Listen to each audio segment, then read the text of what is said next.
The study, by the way, was published in the Mayo Clinic Proceedings in August 2025. It included 3,899 men and women between the ages of 46 and 75. The researchers, what they did, they followed them for an average of about 10.8 years to see who lived and who died. Their goal was very simple. Find out which predicts survival better, muscle strength or muscle power. This is what they did. They used two tests at the beginning of the study.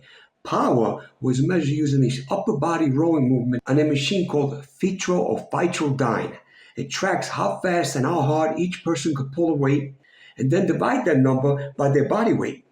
They called this relative muscle power, RPOW. As for strength, it was measured using a standard hand grip test known as a dynamometer. They called this relative muscle strength, RSTR. After following these people for over a decade, this is what they found. Men in the lower power group were 5.88 times more likely to die than men in the higher power group. Women in the lower power group were 6.9 times more likely to die than women in the higher power group. In comparison, muscle strength showed only a small difference, about 1.6 to 1.7 times. So, not according to me, according to the study, muscle power was by far a stronger predictor of survival. Now, I know what some of you might be wondering. What in the world does 5.88 times more likely to die mean? What does it mean? So let me explain it to you in a simple language because I even had a hard time. The researchers followed almost 4,000 people for about 11 years, like I mentioned earlier. And here's what they found. If you were in the lower power group, your chance of dying during the study was about 6 times higher than the people in the higher power group. Now, please bear in mind, this does not mean everybody dropped dead at once. It means that at any point during those 11 years, the people with low power were about 6 times more likely to die than the people with high power. So if a person died in the high power group, about 6 people died in the lower power group. That's what 5.88 means. Ladies and gentlemen, to live the longest, most of what you do should be power and speed. 今天我要分享的第二篇文章是发表在2025年梅月诊所学报上的。这项研究是评估肌肉力量和肌肉爆发力对死亡率的影响。我们知道，高强度运动能够增加肌肉的爆发力，因此在这项研究中，更直接的分析评估追求速度，提升肌肉爆发力是否可以延长寿命。这也是一项前瞻性研究，共3899名参与者，年龄介于46到75岁之间，平均追踪了10.8年。结果发现，肌肉爆发力远比肌肉力量对降低死亡风险更重要。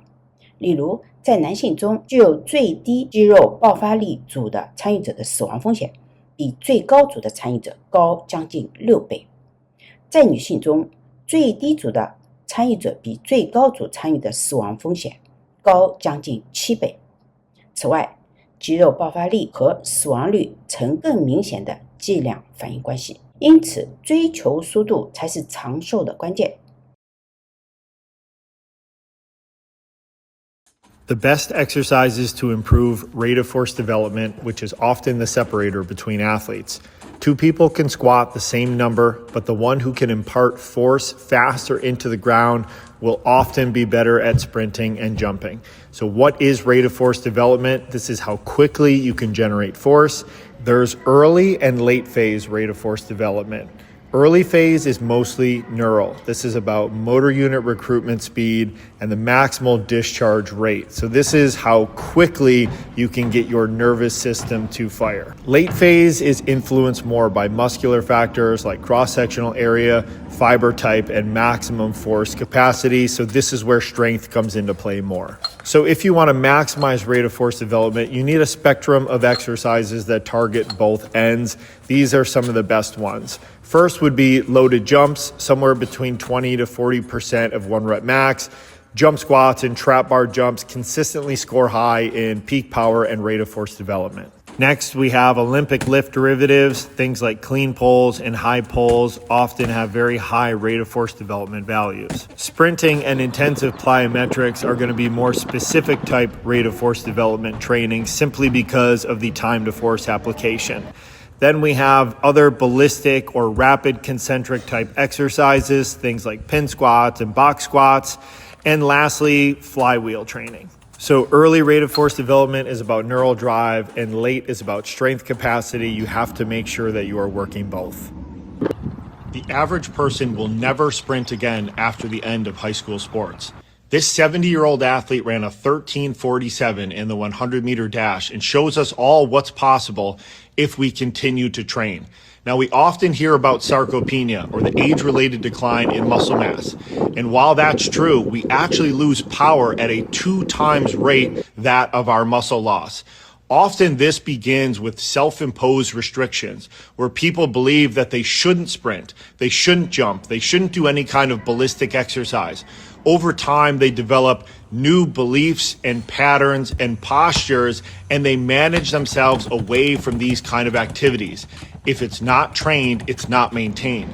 Some studies even show that your power is more closely correlated to our activities of daily living as we get older and is just as important, if not more important, than your muscle mass or your overall strength.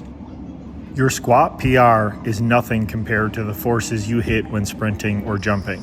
People hear numbers like 5 times body weight in sprinting or 15 to 20 times in the triple jump and think, no way. But here's what they miss. Squats are controlled force against a bar. Your feet aren't leaving the ground. Sprinting is violent force against the ground. On the track, every step is a collision, a strike. Gravity pulls you down, momentum carries you forward, the tendons are going to stretch and recoil, and the ground gives back every bit of force that you put into it. All of that stacks together. Muscle, tendon contribution, timing, technique, which amplifies force far beyond what the barbell can create.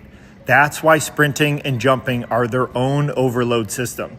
The faster or higher that you go, the stronger that you get.